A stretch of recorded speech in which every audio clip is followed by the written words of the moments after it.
সুপ্রিয় দর্শক, আপনারা যারা এই মুহূর্তে আমার এই ভিডিওটি দেখছেন এবং যারা পরবর্তীতে দেখবেন, সবাইকে জানাই আন্তরিক সালাম ও শুভেচ্ছা। আশা করি যে যেখানে আছেন সবাই সুস্থ আছেন, শান্তিতে আছেন, নিরাপদে আছেন। আমি মোহাম্মদ জয়নাল আবেদিন তুরস্ক থেকে আপনাদের সাথে আছি। বেশ কিছুদিন আগে মার্কিন যুক্তরাষ্ট্র যখন ইরানের ভূগর্ভস্থ পারমাণবিক স্থাপনা ধ্বংস করার জন্য তার বিখ্যাত B-2 স্পিরিট বোমারু বিমানকে ব্যবহার করে, তখন এই B-2 বোমারু বিমান গোটা বিশ্বের মিডিয়ার আলোচনা ও সমালোচনার কেন্দ্রবিন্দুতে পরিণত হয়। কি এই B-2 স্পিরিট বোমারু বিমান? কবে মার্কিন যুক্তরাষ্ট্র এটিকে তৈরি করে? কতদিন ধরে মার্কিন যুক্তরাষ্ট্রের সেনাবাহিনী এটি ব্যবহার করছে? এর বৈশিষ্ট্য কি? কেন এটি বিশ্বের অন্যান্য দেশের যুদ্ধ বিমানের চেয়ে আলাদা?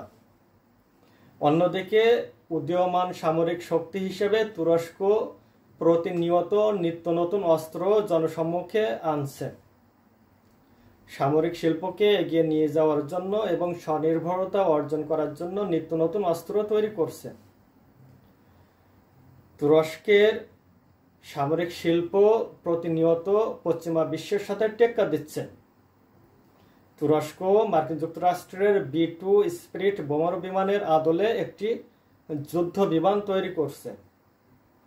তার নাম হচ্ছে আঙ্কা-3। কি এই আঙ্কা-3? কি এর বৈশিষ্ট্য? যদিও B-2 দীর্ঘদিন ধরে মার্কিন যুক্তরাষ্ট্র ব্যবহার করে আসছে এবং এর সক্ষমতা প্রমাণিত, বিভিন্ন সময়ে এটি ব্যবহার করা হয়েছে। অন্যদিকে আঙ্কা-3 এখনো পর্যন্ত পরীক্ষা নিরীক্ষার মধ্য দিয়ে যাচ্ছে।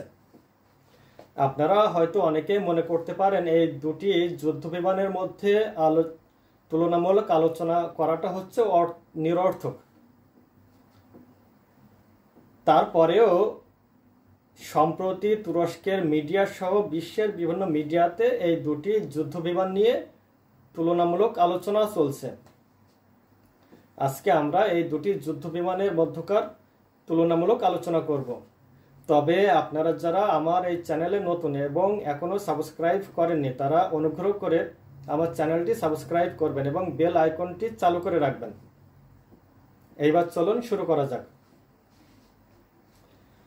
মার্কিন যুক্তরাষ্ট্র এখনো পর্যন্ত গোটা বিশ্বে তার একক আধিপত্য ধরে রাখতে সক্ষম হয়েছে।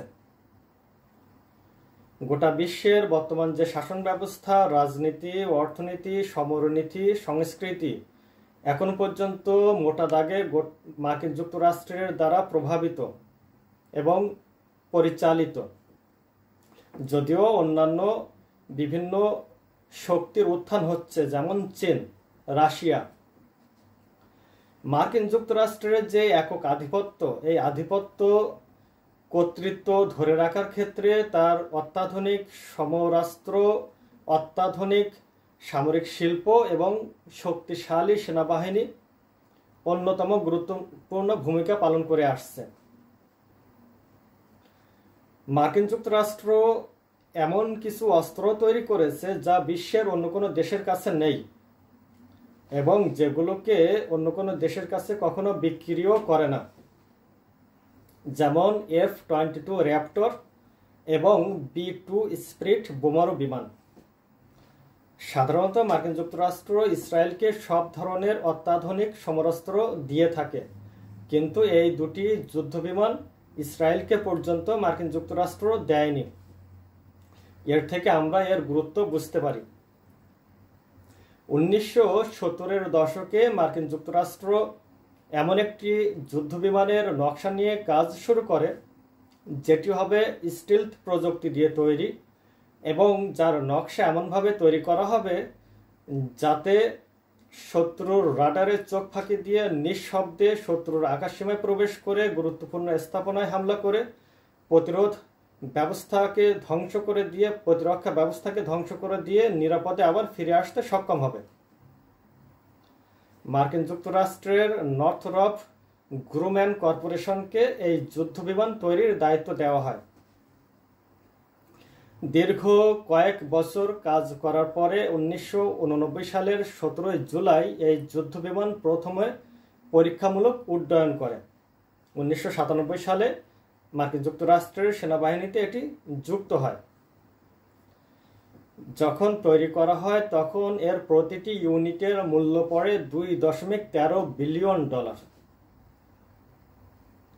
যা বিশ্বের যে কোনো একক যুদ্ধবিমানের চাইতে অনেক বেশি মূল্যের।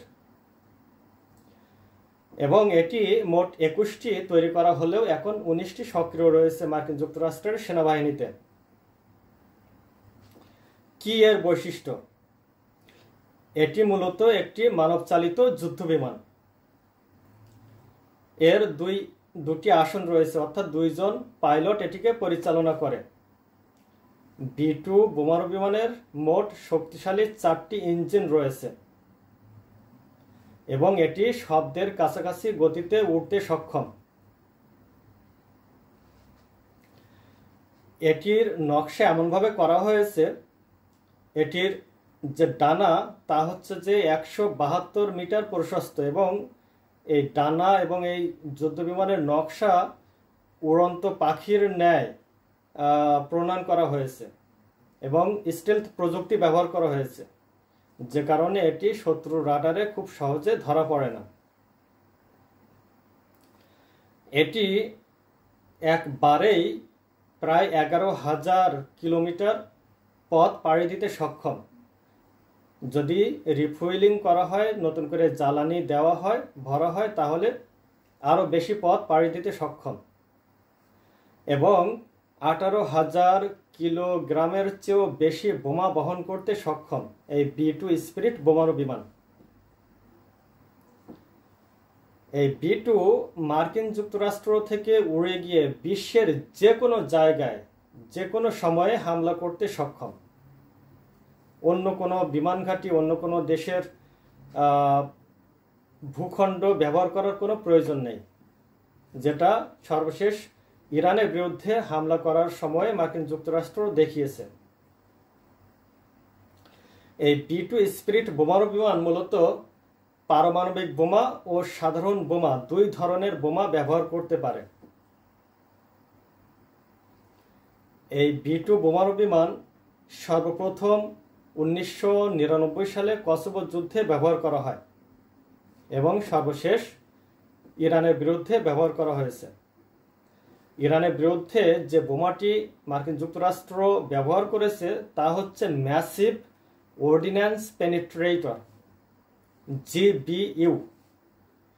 এত ব্যাপক, এত বড় এই বোমা যা বিশ্বের অন্য কোনো দেশের কাছে নেই এবং একমাত্র B-2 বোমারু বিমান দিয়ে এই বোমা ব্যবহার করা সম্ভব। বিশ্বের অন্য কোনো দেশের কাছে এই B-2 বোমারু বিমানের সমকক্ষ কোনো বিমান নেই। অন্যদিকে তুরস্ক তার সামরিক শিল্পকে প্রতিনিয়ত এগিয়ে নিয়ে যাচ্ছে। তুরস্ক একটি ন্যাটো জোটভুক্ত দেশ। ন্যাটোর সদস্য হওয়ার পরেও ন্যাটোর অন্যান্য সদস্য রাষ্ট্রগুলো তুরস্কের বিরুদ্ধে বিভিন্ন ধরনের নিষেধাজ্ঞা দিয়ে রেখেছে, বিশেষ করে সামরিক খাতে। এই সামরিক শিল্পে নিয়োজিত বিভিন্ন ব্যক্তি, বিভিন্ন প্রতিষ্ঠান, বিভিন্ন কোম্পানির বিরুদ্ধে নিষেধাজ্ঞা দিয়ে রেখেছে। এর মূল লক্ষ্য হচ্ছে তুরস্ক যাতে সামরিক শিল্পে স্বনির্ভরশীলতা অর্জন করতে না পারে। আমরা ছোটবেলায় বইতে পড়েছি তুরস্ক হচ্ছে ইউরোপের রুগ্ন মানুষ, সিকম্যান। ইউরোপ, আমেরিকা তুরস্ককে রুগ্ন অবস্থায় দেখতে চায়। তারা চায় না যে তুরস্ক সেরে উঠুক, সুস্থ হয়ে উঠুক, সবল হয়ে উঠুক, শক্তিশালী হোক, স্বনির্ভরশীলতা অর্জন করুক সামরিক শিল্পে। বিশেষ করে তুরস্ক যদি শক্তিশালী হয় সেটা ইউরোপের মাথা ব্যথার কারণ হবে, যে কারণে তুরস্ক পশ্চিমা বিশ্ব থেকে বেশিরভাগ সময়ে অত্যাধুনিক সব অস্ত্র কিনতে পারে না। বিভিন্ন অস্ত্রের যে পার্টস সেগুলো কিনতে পারে না, দেওয়ার জন্য চুক্তি করে, পরবর্তীতে সেটি আটকে রাখে যাতে এই প্রজেক্ট মুখ থুবড়ে পড়ে, সামনে অগ্রসর না হতে পারে। এইসব বিবেচনায় তুরস্ক মূলত তার নিজের সামরিক শিল্পকে এগিয়ে নেওয়ার সিদ্ধান্ত নেয় গত 2 দশক আগে। 2 দশক ধরে নিরবিচ্ছিন্নভাবে তুরস্ক কাজ করে যাচ্ছে। সম্প্রতি তুরস্ক অত্যাধুনিক সব সমরাস্ত্র তৈরি করে গোটা বিশ্বকে তাক লাগিয়ে দিচ্ছে। তার মধ্যে অন্যতম হচ্ছে আঙ্কা-3। এই আঙ্কা-3 হচ্ছে মনুষ্যবিহীন স্টিলথ প্রযুক্তির তৈরি একটি যুদ্ধ বিমান। এটি তৈরি করছে তুরস্কের টার্কিশ অ্যারোস্পেস ইন্ডাস্ট্রিজ, সংক্ষেপে TAI। মূলত 2023 সালের মার্চ মাসে এটির প্রথম প্রোটোটাইপ প্রদর্শন করা হয় এবং একই বছরের 28শে ডিসেম্বর এটি প্রথম পরীক্ষামূলক উড্ডয়ন করে। 2024 সালের 20শে সেপ্টেম্বর এই আঙ্কা-3 প্রথমে পরীক্ষামূলকভাবে আকাশ থেকে ভূমিতে বোমা নিক্ষেপ করে। এখনো পর্যন্ত পরীক্ষা নিরীক্ষার মধ্য দিয়ে চলছে এটি। 2026 সালে এসে এটি গণ উৎপাদন শুরু হবে এবং তুরস্কের সেনাবাহিনীতে যুক্ত হবে। এই আঙ্কা-3কে ঠিক B2 এর আদলে নকশা করা হয়েছে। এটির নকশা এমনভাবে তৈরি করা হয়েছে এবং স্টিলথ প্রযুক্তি ব্যবহার করা হচ্ছে যাতে এটিও B2 এর মতো শত্রু রাডার খুব সহজে শনাক্ত করতে না পারে এবং নিঃশব্দে শত্রুর আকাশসীমায় প্রবেশ করে হামলা করে আবার ফিরে আসতে সক্ষম হয়। এই আঙ্কা-3 এর কোনো চালক নেই, এটি মনুষ্যবিহীন এবং এখন পর্যন্ত এটি 1 ইঞ্জিনের। এটি শব্দের কাছাকাছি গতিতে উঠতে সক্ষম। যদিও TAI 2 ইঞ্জিনের নকশা নিয়ে কাজ করছে। এই 2 ইঞ্জিনের যে আঙ্কা-3 তৈরি হবে তা শব্দের চেয়েও দ্রুত গতিতে উঠতে সক্ষম হবে।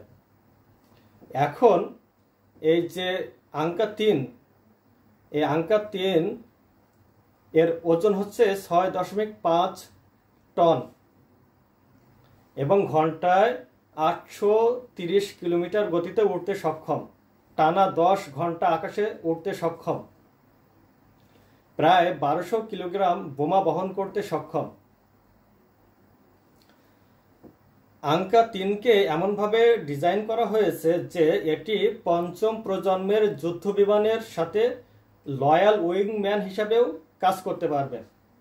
অর্থাৎ এই 6ষ্ঠ প্রজন্মের যুদ্ধ বিমানের যে কনসেপ্ট নিয়ে বিভিন্ন দেশ কাজ করছে তার অন্যতম দিক হচ্ছে একটি মানবচালিত যুদ্ধ বিমান থাকবে 5ম প্রজন্মের অথবা 6ষ্ঠ প্রজন্মের। তার 2 পাশে মনুষ্যবিহীন যুদ্ধ বিমান থাকবে। এই মনুষ্যবিহীন যুদ্ধ বিমানগুলোকে 5ম প্রজন্মের ফাইটার জেটের পাইলট নিয়ন্ত্রণ করবে।